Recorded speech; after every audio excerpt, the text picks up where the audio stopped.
നമസ്കാരം. ഉണ്ണി മുകുന്ദൻ എന്ന സിനിമാ താരത്തിന്റെ സഞ്ചാരം ആക്ഷൻ സിനിമകളിലൂടെയും സൂപ്പർ സ്റ്റാർ എന്ന പദവിയും അതോടൊപ്പം മെഗാസ്റ്റാർ എന്ന പദവിയുടെ കിരീടം അലങ്കരിക്കുമ്പോൾ ഉണ്ണി മുകുന്ദന്റെ പേര് കടൽ കടന്ന് എത്തുകയാണ്.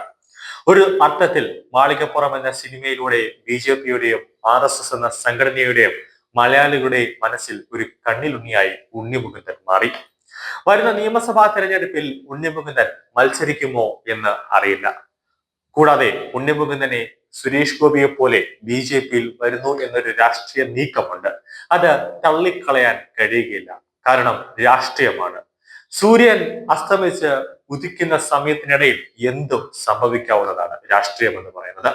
കൂടാതെ മോദിയുമായിട്ട് നല്ല അടുപ്പമുണ്ട് ഉണ്ണിമുകുന്ദന്. കാരണം കേച്ചോ ഭൈല എന്നൊരു ഗുജറാത്തി പദമാണ്. അതായത് കാര്യങ്ങൾ എങ്ങനെ പോകുന്നു മോനെ, അതാണ് അതിന്റെ ഒരു അർത്ഥം. ഈ ചോദ്യം ഒരിക്കലും ദേഷ്യത്തോടെ ചോദിക്കാൻ കഴിയില്ല. വാത്സല്യത്തോടെയും സ്നേഹത്തോടെയും മാത്രമേ ഈ ചോദ്യം ചോദിക്കാൻ കഴിയുള്ളൂ.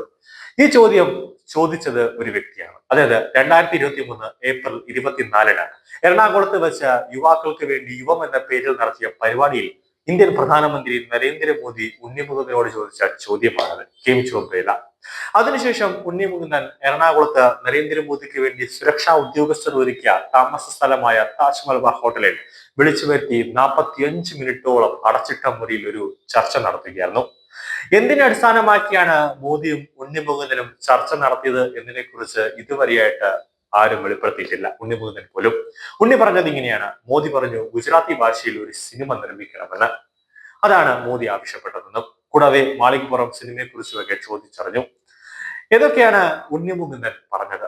മോദിയും ഉണ്ണി മുകുന്ദൻ തമ്മിൽ ഒരു ദൃഢമായ ഒരു ആത്മബന്ധമുണ്ട് എന്നതിന്റെ ഒരു തെളിവുണ്ട്. കൂടാതെ രണ്ടുപേരും ഗുജറാത്തികളാണ്. ഉണ്ണി മുകുന്ദൻ വരുന്ന തെരഞ്ഞെടുപ്പിൽ സുരേഷ് ഗോപി മുഖാന്തരം ഉണ്ണി മുകുന്ദൻ 2026-ൽ വരുന്ന നിയമസഭാ തെരഞ്ഞെടുപ്പിൽ കേരളത്തിൽ ഒരു സ്ഥാനാർത്ഥിയായി മത്സരിക്കുമോ എന്നതാണ് ഇനി അറിയേണ്ടത്. കാരണം നരേന്ദ്രമോദി എന്ന വ്യക്തി ദീർഘവീക്ഷണമുള്ള ആളാണ്. സ്വാഭാവികമായിട്ടും ഇന്ത്യയുടെ പ്രധാനമന്ത്രി അഥവാ ഇന്ത്യയുടെ രാഷ്ട്രപതി പദവിയിൽ അലങ്കരിക്കുന്ന ഒരു വ്യക്തിക്ക് സ്വാഭാവികമായിട്ടും ദീർഘവീക്ഷണം വേണം. ഇന്നത്തെയോ നാളത്തെയോ കാര്യങ്ങളല്ല, മറിച്ച് 3 വർഷങ്ങൾക്ക് മുന്നേ അല്ലെങ്കിൽ ഒരു 10 വർഷങ്ങൾക്ക് മുമ്പേ രാജ്യത്തിന് വേണ്ടി എന്തൊക്കെ ചെയ്തു വച്ചിരിക്കണം എന്നത് ദീർഘവീക്ഷണം വേണം. ആ ദീർഘവീക്ഷണം മുന്നിൽ കണ്ടുകൊണ്ടായിരിക്കാം ഉണ്ണി മുകുന്ദനുമായിട്ട് അടച്ചിട്ട മുറിയിൽ 3/4 മണിക്കൂറോളം എറണാകുളത്ത് 2023-ൽ യുവ പ്രോഗ്രാമിൽ നരേന്ദ്രമോദി ഒരു പദ്ധതി നടത്തിയത്. ഇതിനു മുന്നേ സുരേഷ് ഗോപിയുമായിട്ടും നരേന്ദ്രമോദി ഒരു രഹസ്യമായ ഒരു ചർച്ചകൾ നടത്തിയിരുന്നു.